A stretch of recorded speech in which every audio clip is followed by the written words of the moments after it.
Привет, друзья! В одном из прошлых видео я упоминала о маленькой и мало кому известной стране под названием Восточный Тимор. И сегодня хочу немножко рассказать о моей туда поездке. Сначала буквально немножко фактов.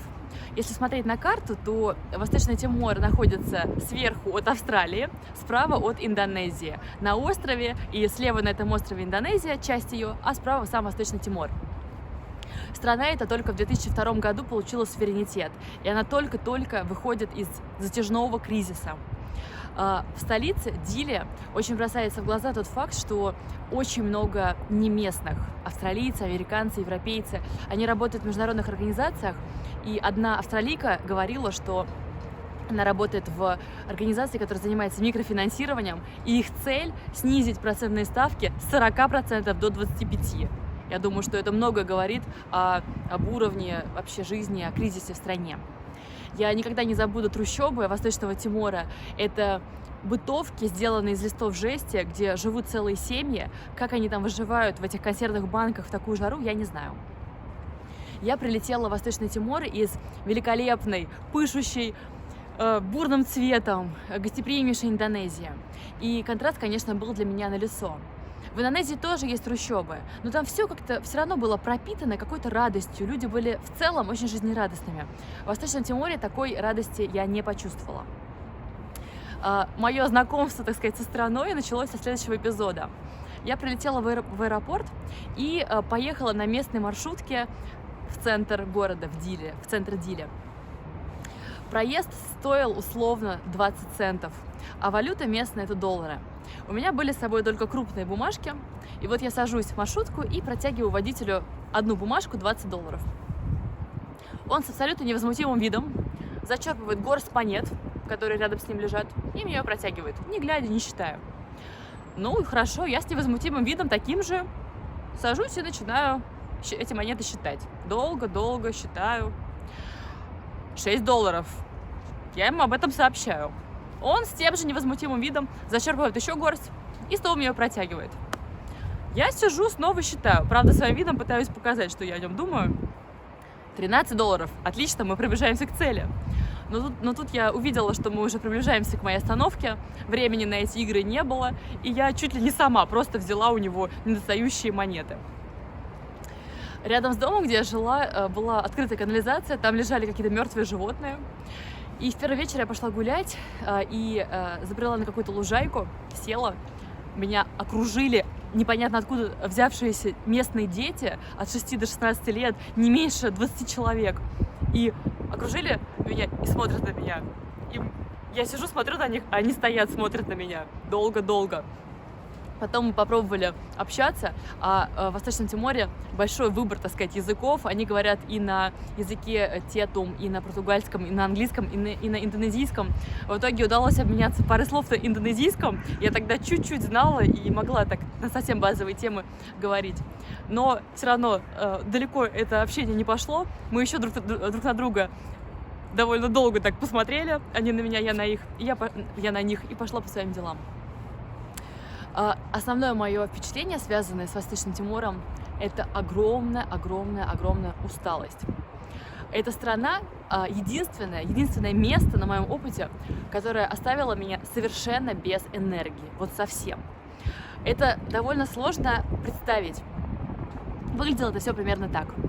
Каждое утро, часов в 11 или в 12, с абсолютно тяжелой головой, с тяжестью во всем теле, я еле-еле открывала глаза, просыпалась.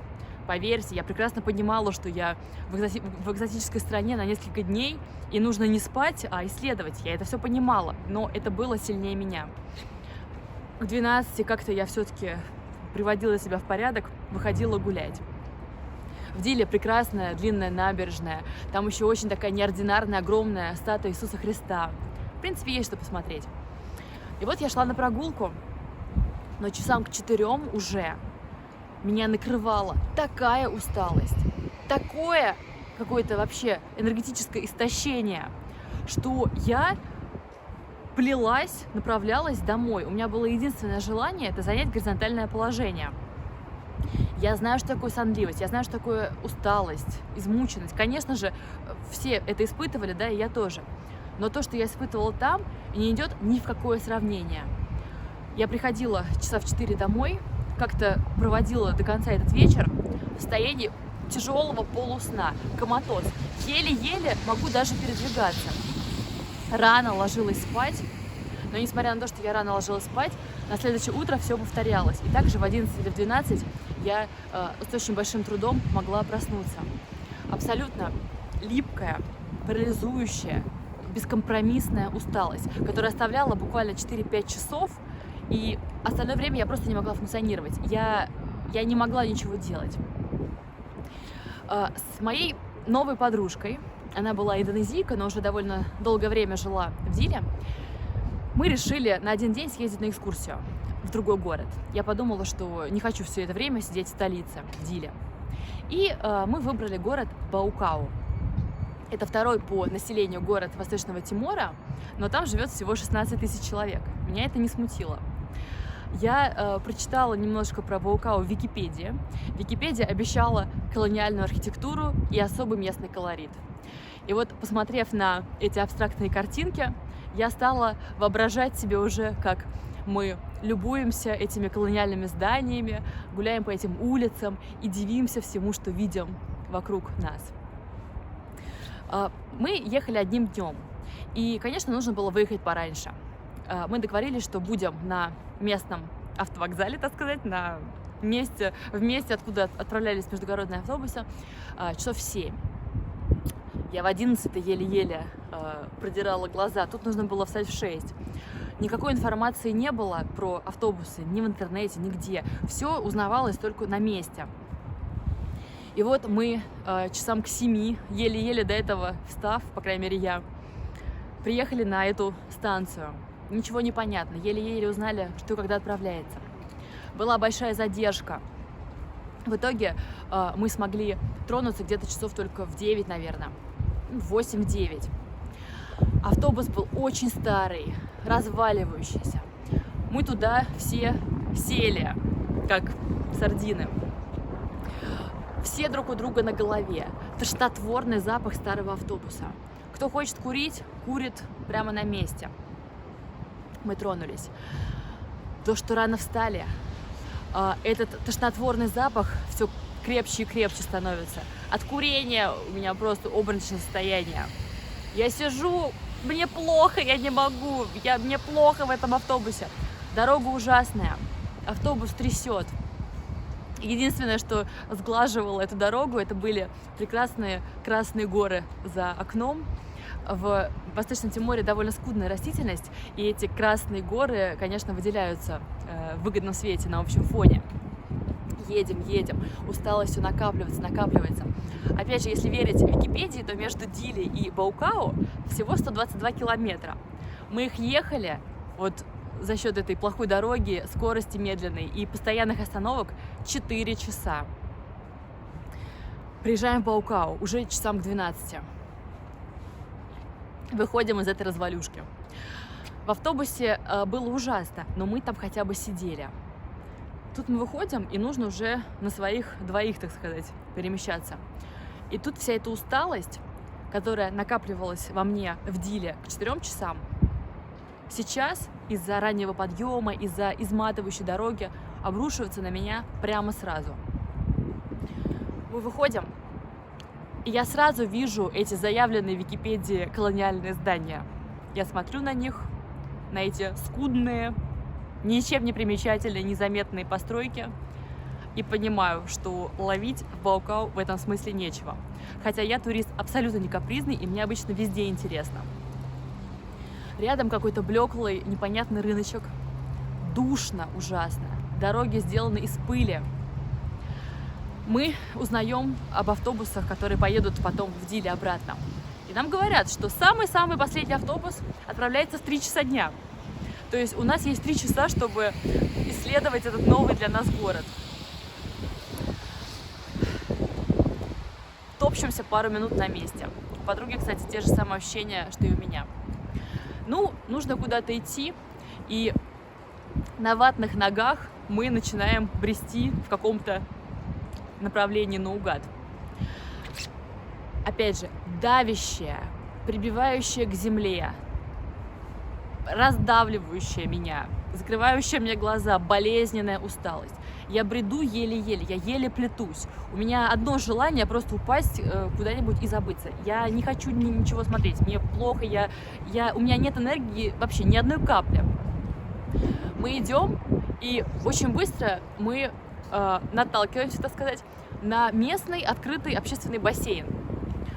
Мы платим за вход, заходим в него, ложимся на лежаки и засыпаем тяжелым сном. И я засыпаю, и я чувствую неизбывную радость от того, что я лежу и могу просто уснуть. Мне не нужно больше ничего. Я счастлива тому, что я на этом лежаке. Через 2 часа я просыпаюсь от того, что местная девочка, сидящая на лежаке рядом со мной, кидается в меня камнями, чтобы меня разбудить. Уже пора, собственно, идти на станцию обратно. Мы встаем и идем обратно. Заходим в наш автобус. На автобусе привязан козел. Он поедет в Диле вместе с нами. Мы садимся. Буквально минут 15-20, то есть маленькая задержка. И мы отправляемся. Я думаю, ура, поскорее бы добраться до дома и лечь в кровать и уснуть. Едем, трогаемся. Едем по каким-то улицам, подсаживаются люди. Полчаса едем и приезжаем на какую-то еще автостанцию. Останавливаемся, заходят еще люди, тоже проходит минут 15. И тут до меня доходит, что это та же самая автостанция, с которой мы трогались. Да ё-моё! Хорошо. Люди какие-то зашли, мы снова отправляемся. Едем опять по каким-то улицам, опять забираются в автобус люди. А я совершенно не ориентируюсь в улицах, и они все для меня на одно лицо, и я забываю, где мы уже были. Снова приезжаем на автостанцию, и тут я снова понимаю, что это та же самая автостанция. Ё-моё, ёлки-палки. В общем, это все продолжалось часа 2, и выехали мы уже окончательно после 4 или 5 таких раундов часов в 5. Опять эта бесконечная дорога обратно. Жуткая усталость. Просто хотелось просто так вот скукожиться и сидеть и просто ждать. Приехали в Диле, наконец-то. Нас должны были на машине забрать, потому что как-то вечером нам говорили, что может быть не очень безопасно. Мы выходим из автобуса, ждем людей, которые должны были нас забрать. Я просто сажусь на бордюр и просто начинаю смотреть в одну точку. Мимо проходит местный мальчик, маленький, говорит мне, показывает мне средний палец, говорит мне «fuck you, mister». И в итоге, наконец-то, за нами приезжают те люди благословенные. И мы добираемся до дома, я ложусь и просто вырубаюсь. Вот так вот прошла наша экскурсия, наша поездка в новый город. Все, больше особо о Восточном Тиморе ничего не помню.